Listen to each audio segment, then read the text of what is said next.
To take a shower now. And this is Eugene behind the scenes. Please subscribe, comment, like, and share these videos. Vincent Kennedy McMahon is in the news once again. There's some crazy stuff going out there. There's a big report. I hope you've read at least some of it so we can get on this today. It's the hot topic in wrestling. So let's dive right in, Eugene. Have you been able to read anything about this civil suit against Mr. McMahon? Yeah, I downloaded the civil suit and I started reading through it, and I feel like I need a shower. I'd like to say first and foremost, these are all allegations. And, you know, when women come forward with allegations like these, I feel like sometimes they get dismissed, and we need to, remain that these are allegations, but they are disgusting. She is sued or settled, I guess, for $3 million. It looks like Vince only paid $1 million and quit payments. So now she's brought this out to light. Well, that was the NDA she signed was for $3 million, and Vince paid $1 million. Apparently, didn't pay the other. So she's suing now. She's suing Vince, she's suing WWE, and she's suing Johnny Ace, John Laurinaitis, all together. TKO is now like the umbrella with WWE and UFC. I think are they in the lawsuit? It is named like they're referenced, but I don't think they're named as one of the defendants or whatever, plaintiffs or whatever it is. But we also got to realize that Vince just resigned, and for the first time in since 1950, there's no McMahon working for WWE. Stephanie's out, Shane's out, Vince is out. I mean, this is a whole new era. TKO is the umbrella for WWE, but things are going to be different, man. But a lot of the stuff I have in front of me here on my little iPad is directly from the lawsuit. Point number 21, in June 2021, McMahon and defendant Laurinaitis SA'd, hopefully everybody knows what that means, Ms. Grant inside Laurinaitis' office in the WWE headquarters while colleagues were busy at their desks. Behind a locked door, two men cornered her and pulled her in between them, forcibly touching her before ultimately putting her on top of a table between them. She begged them to stop, but they forced themselves upon her, each taking turns restraining her for the other while saying, "No means yes," and "take it, B.I.," you know the rest of it. Wow. How did she even get into the company? How did she get hired by Vince? How they ever meet? Did you read that part? Yeah, so apparently I think around 2019, Vince has a condo, I think in Connecticut, and she lived in the condo in Connecticut. She was taking care of her parents, and they were sick. They passed away. Something about the whole family had to file bankruptcy, and she was in dire ruins. And the manager of the building introduced her to Vince, asked Vince if maybe he could help her out a little bit, and he gave an enthusiastic, "Hell yeah!" And they put them together, and she goes into Vince's condo, and, right here it says, what does it say here? So Vince has her in the condo just for like a getting to know you and thinks he can help her out. McMahon shared stories about his upbringing, his traumatic childhood, growing up in poverty, and current family dynamics, including his separation from Linda, described as his ex and long gone. He added his marital status is an arrangement on paper for business's purpose, and he lives a quiet, isolated existence outside of WWE. He went on to say he wanted to get the ball rolling. WrestleMania was coming up, so I think that would have been WrestleMania 2019. And then he goes on, so I guess they're sitting together on the couch, met through a mutual friend. During his meeting, Vince described a surgery he had on his knee, which was the knee surgery he had a couple of days after me, and I saw him in the hospital in 2005, touching Ms. Grant's leg and drawing a line where the surgery had taken place with his finger. He stated that, similar to rehabbing an injury, Ms. Grant cannot let scar tissue build up inside her from trauma, as a vulnerability is a gift. I mean, Again, these are all allegations, but this is classic grooming. I mean, you got somebody that's down on their luck that, it's unfortunate. I hope, I'm not going to say the way if I hope it's true or not, but these are bad allegations. I just wish personally that I would have seen, or we could get more text where she shows replies. You see a lot of texts from Vince, and like you said, a lot of them were pretty disgusting. But like we talked about earlier off camera, like this text right here, where she's replying, give me another week, baby, and I'll be ready. So calling Vince baby, I think is kind of weird. And then using it, tell him soon with 3 exclamation points, I think is weird. I do think it's classic grooming. I do believe that, what you're saying on that. But some point in time, though, man, can you not get out of it if you want to, or not at least act so excited about it? Well, didn't they say the same thing about all the girls that were trapped by Epstein? They kept coming back because, when you're scarred by some kind of trauma like that, it's very easy to become, manipulated by somebody and very difficult to get out of it because, she thought she was going to be in poverty and he goes and offers her a job starting at 75 grand a year, and then she feels, compliant. Or she could have been, with it the whole time and engaging in this willingly. And now is just coming back because he quit paying her. But on the same token, if he signed an NDA with her for $3 million and only paid her $1 million and didn't give her $2 million, I'd be pissed too. I'd be wanting the rest of my money because that's what he agreed to. She agreed to a lot of stuff. Can you believe, though? Why would he not just pay $2 more million with all the money he has? He just cashed out for $50 million, right? I just don't get. Why would you not just pay it? And then this probably never is happening right now. And it's questions like that make me think maybe we're not getting the whole story here. Maybe there's other things involved. I don't know. McMahon went on to explain that people are intimidated around him and they're afraid to touch him. McMahon added that he is an affectionate person who likes to hug and is starved for physical affection. McMahon then led Ms. Grant on tour of his condo before hugging her goodbye and again whispering, "Feels so good." Is that not creepy as hell? She's young. He's an old guy. Oh, feels so good. I think I would vomit in my mouth right there. How about all those texts? I know we talked about the one where the multiple dicks and all that kind of that text. How about Vince using the letter U at 76 years old and always capitalized? Always capitalized. No, what the? So here's a side note, right? Here's a side note because I'm kind of a conspiracy theorist, but she was apparently hired, given a tour of the WWE headquarters, and Vince has a huge dinosaur skeleton on his wall, right? I guess she texted him saying she saw it, and he texted, "By the way, if you're a bad girl, the T-Rex will eat you up." Now, the elites have a thing with these dinosaur bones.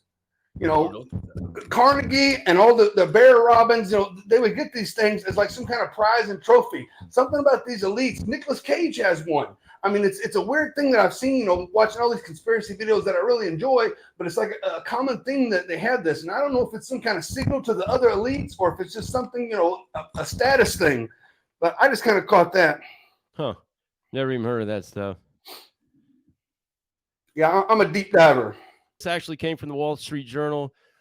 And this was in regards to Brock Lesnar. So he has been mentioned by name a couple different times. At first I saw it was like a UFC guy, but then I've seen Brock's name actually mentioned.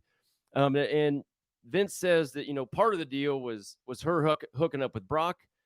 Then allegedly Brock wanted a video of her pissing, but then, I got another text that some say is supposed to be Brock and some say it could be somebody else, but it looks like if it is Brock here, he's kind of turning down the sexual favor of the deal. So you got any take on those things?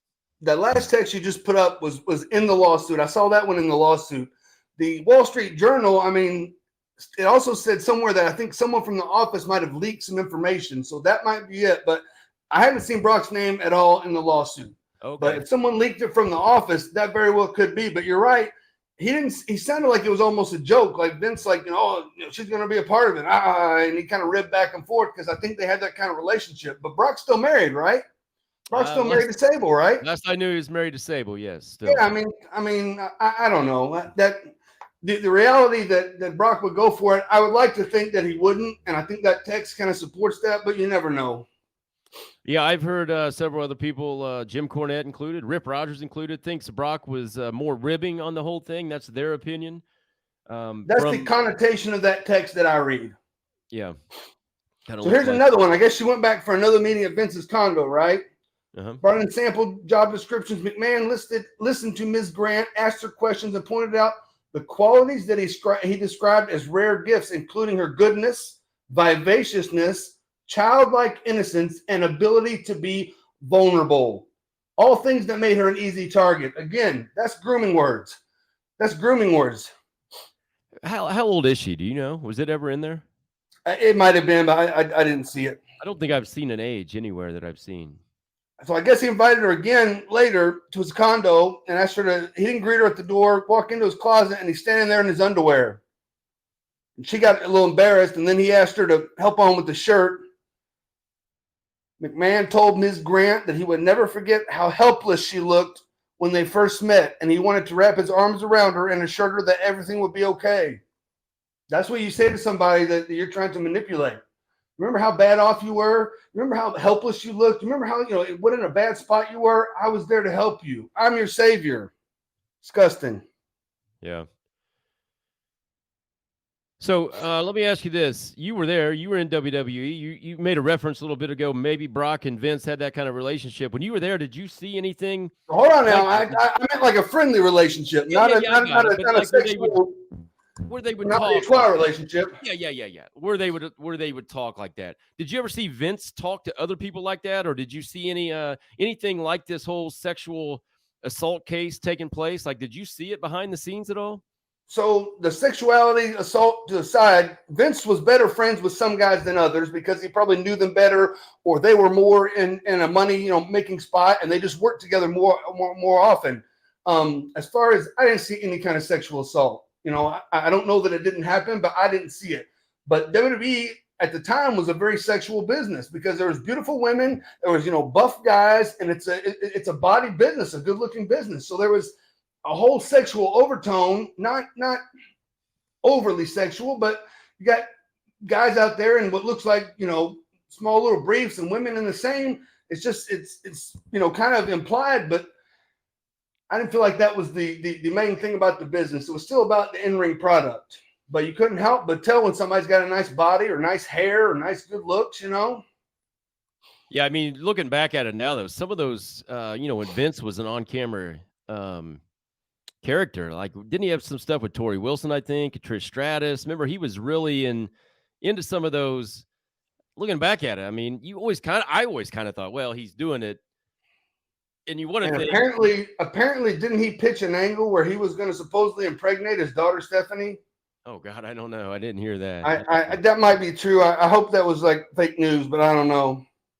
Speaking of Stephanie, though, I did read, and again, this is just what I've read. I don't know for sure of anything that Shane. One of the falling outs they had was because Shane had discovered some of this stuff in the past, a long time ago, and tried to put a stop to it, supposedly, or at least didn't want to be a part of it. And that was one of the reasons that he drove away from, the WWE and split with Vince. So I read that as well. And it just kind of makes you think, why wasn't he a part of it? Although he wasn't on the last WrestleMania and got injured, right? Was that the last one? I can't even remember. Was that when his quad blew out? Maybe the one before. I can't remember either. And then Stephanie resigned as well when the first series of allegations came out. Didn't she resign? Maybe they all kind of found out and decided, there was some stuff going on that they didn't want to be a part of. Well, somewhere I had read too. Did you read that Linda found out, and that's why Vince called this whole thing off in the first place? Did you read that anywhere? Yeah. I found that was the reason he said that she had to sign the NDA. But the first thing I read, he said that him and Linda were just on a contractual relationship, and it might seem that because there's pictures of them together, but not a whole lot. Yeah. That's pretty wild. Do you have other clips that you want to read for us and cover? There was one here. I'm trying to find it. Okay. I guess she said one thing on her bucket list is she wanted to go to the Belmont Stakes. So Vince goes off and buys her 2 tickets to the Belmont Stakes to assure she could go. Yeah, somebody sent me through Messenger, and I don't know if it's legit, but a whole list of everything Vince has bought her. And if it's true, he's bought her tons of shit, man. Like $15,000 in gift cards to the big mall. I can't remember the big mall there in New York. Yeah, I saw that. Yeah. McMahon then stood up from his chair and knelt in front of the chair where Ms. Grant was seated, blocking her from standing. He leaned close to Ms. Grant and told her to kiss him. Ms. Grant paused and gave McMahon a kiss on the cheek, to which Vince said, "Not like that." No, he said, that's not what I meant. That's what he said. Walked off to the bedroom where Ms. Grant, she swiftly rejected his advances. He tried to reason with him. He was putting her in a bad position. Ms. Grant pled with Vince McMahon to stop. What was he doing? McMahon begged repeatedly simply to hold Ms. Grant. Out of fear for her employment, and his earlier implied threats about his legal team dealing with problems, Ms. Grant laid down in bed next to McMahon and kept her hands clasped and her ankles crossed as she acquiesced in saying he could only hold her, but none more. I don't know. Then why keep putting I just don't know. Why keep putting yourself in that spot then? Because you like the presence? What's the alternative? You go bankrupt, you get kicked out of your condo, you got no job. I mean, this was probably, what's the date on here? 2019. So COVID hadn't hit yet, but still the job market wasn't great then. Yeah. I mean, especially in Connecticut, man. I don't know about Connecticut, but I assume. My summarization is I always think it's kind of somewhere in the middle. I would like to see more text of her replies, really. I didn't see a whole lot of those except for just the one, I think. Yeah, which I think is a little odd that you're not seeing her replies during this whole thing. And I feel like it does kind of come down. I mean, I might catch a little shit, but a lot of it comes down to the money. Whether she has to have it or I don't know. When you quit paying, I would want my $2 million too. Like if I, but a lot of what I'm talking about happened even before as she was getting hired. Yeah. So she's offered a spot at $75,000. It says most, and then it talks about. I guess these are people that are helping with the lawsuit, but WWE employee number 1, number 2, number 3, and number 4. And I got to think, who's employee number 1? And he talked about this was a guy this was a person, they didn't specify male or female, that was with them in the Titan days. And I don't want to think that's Howard Finkel. Because this guy didn't do anything. He wasn't accused of doing anything, but he was accused of being there and helping her into the company. And Howard was still alive then, so I don't know. Who else could the other employees be? You got any speculation on that? I mean, I don't really know a lot of the employees at the office. There was just a handful. McMahon touted WWE employee number 1's loyalty, saying that WWE employee number 1 would be able to protect Ms. Grant and then led her into his bedroom while giving her the command of, please don't stop this. Ms. Grant felt coerced into engaging in sexual activity, and then McMahon had trapped her in an impossible situation as she feared adverse career and personal consequences and legal retaliation if she declined his advances. This is what I've been waiting for, McMahon said as he performed oral sex on her. Can I say that? Ms. Grant asked that protection be used, and McMahon responded, there's no need to worry because he was clean. Disgusting. Jesus. And yeah, I think I think that's true there. I mean, that's some bad shit there. And then I think the most salacious thing, McMahon and his friend, this talked about the threesome that she was coerced into. McMahon and his friend actively resumed the threesome, which lasted over an hour and a half while Miss Grant remained coerced in McMahon's filth. He apparently defecated on her head.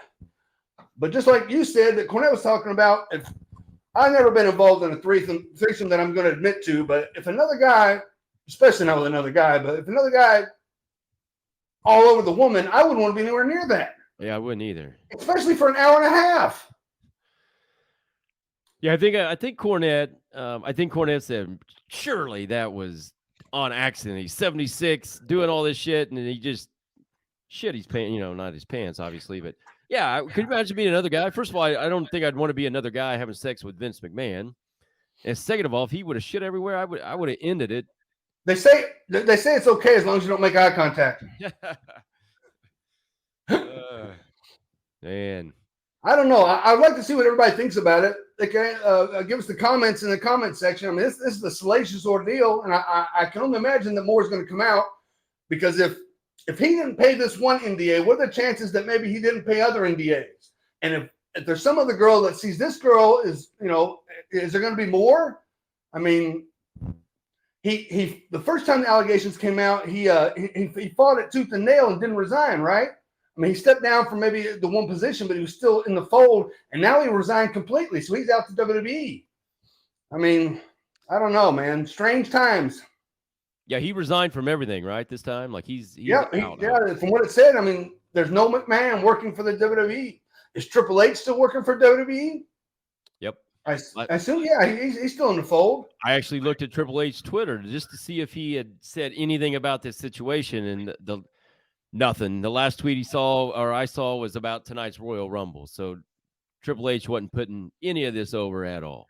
And just so everybody knows, I messaged a friend and put my, I said, Eugene's here in St. Pete where the Royal Rumble is. So if you need me, you can call me. Crickets. Didn't hear a word. Oh, Not wait even a second. sniff. It's in St. Pete tonight? Yep. And you're there? So you are in the Royal Rumble tonight. Is that what you're...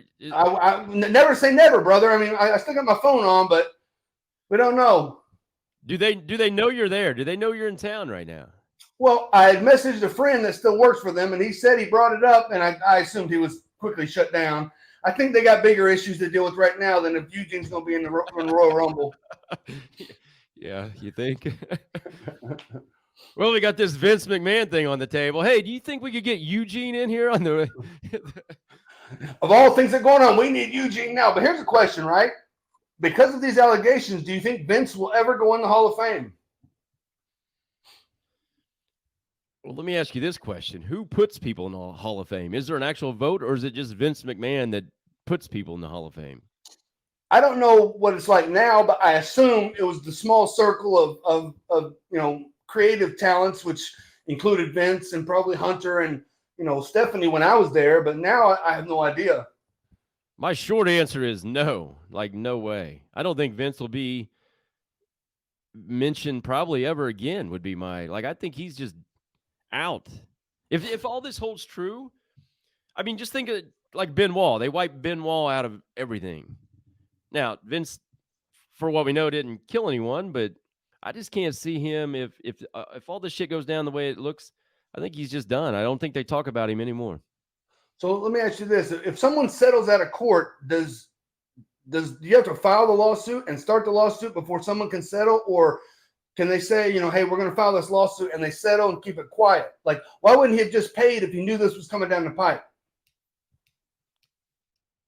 I have no idea. I think you could still settle now, but all the shit's out there now, so I don't know. Right, you would want to settle before it got out. So I would have to think she would have sent some sort of message. Hey, you stole me $2 million. He probably said, F you. I would have to think there was some sort of pay me my money before all this went out. Because then it talked about a spot where they were using marital toys, and they were quite large, and they were, she was being injured and hurt, and she started to document all these injuries. And then there was the one where she said that he started naming them after WWE superstars, which I think is just disgusting. I can't believe, I always picture Vince McMahon as this serious businessman. He says he works so many hours a day, and he's just focused on wrestling and making money and all this stuff. But then you find out there's this side to him where he's naming his dildos after wrestlers. And it always seems like those highly successful people that are so obsessed in success have that other side that lets them get off that steam, and that could very well be it. I think it's wild. I think the whole thing's wild. I think it's wild that if he's doing this now, surely he's been doing it for a long time. I just can't believe it's taken really this long. Well, there was the case of the female referee that he back in coerced. Yep. And then there was a book called oh doggone, I can't remember it, but there was a allegation of Vince and someone else in a limo coercing. I'm not going to say what the person's age was, but it was a bad read. Yeah. It wasn't a good look, and that went away. I had never heard it. And that was like in the 80s, so I don't know if I believe that or not. But wild, man. You got anything else, Eugene, on this situation? No, I don't think so, man. I mean, I don't want to think Vince is like that, but these are some pretty salacious allegations. So hopefully we find out the truth, and whatever happens. Let me just end with this, with the question. Then you said, didn't think he was like that, or hope he isn't like that. How was he with you personally? You had to have met him and talked with him a few different times. I worked with him a limited amount of times, but he was always, about business. And he was, I never heard him yell or scream unless he was Mr. McMahon on TV. And like I was saying, when he injured his knee, I had injured my knee just before that. I was in Birmingham doing knee therapy. I just went into his hospital room, and I was so nervous. I should have sat down and talked to him just until he kicked me out, but he hadn't shaved and he had like scruff, and I could tell he was uncomfortable. But that's when he blew out both of his knees. Oh, but the big thing is, right, if this goes through, sex trafficking, that's a prison-worthy offense. And Vince beat the government in the steroid scandal. And then there was another one, I think, that he got the government on. I mean, there might be a point in time when they finally say, this guy's gotten us too many times and we just want to, take him down. I mean, Vince and Johnny could go to prison over this. Yeah, I don't know the whole legal thing. I don't even know if you have to file a suit. I think it's a civil suit now, which I don't think is a criminal suit, which is the prison. Well, but if sexual so you think they could just gets proved, then the state or the government would then yeah. Yeah, that would be wild if it all came crashing down. Because the thing is if he agrees to this and just pays it, and he agrees to the sex trafficking, the state or the government can then pick it right up and say, well, you agreed to it, you've done it. I would have to think that there will be some sort of plea deal to lesser charges before that ever happens. You think we'll see Vince on the side of the road picking up trash in an orange jumpsuit? If we imagine all the people that would drive by if you knew that was happening. I'd go wherever he's at, man. There'd be people driving by all over the place. Or would he just get all the undercard locker room to go out and pick it up for him? That is awesome. I don't know, man. I think that's it. We've been here, Eugene, behind the scenes, baby. This has been a lot of fun today. You've had some great insight. I love being able to talk to you that's already been there, done that. So you kind of got an idea of what it's like behind the scenes. So I think your opinion on this matter really is up there compared to other people talking about it, like myself. So I think it's great. I'm glad you came. Hold on now. Don't cut yourself short. You faced down Hulk Hogan on WWE TV. You backed him down. He walked away. Hey, and I don't want to say this out loud. I did beat John Cena too. You were there, so you've seen that too. So we can put that out there too. But anyway, it's been Eugene behind the scenes, baby. Thanks a lot. Appreciate it. And like I said, I need to take a shower now. And here on Eugene Behind the Scenes, we want to know what you, the fans, want to hear. So please email your questions. TheEugeneDinsmore@gmail.com.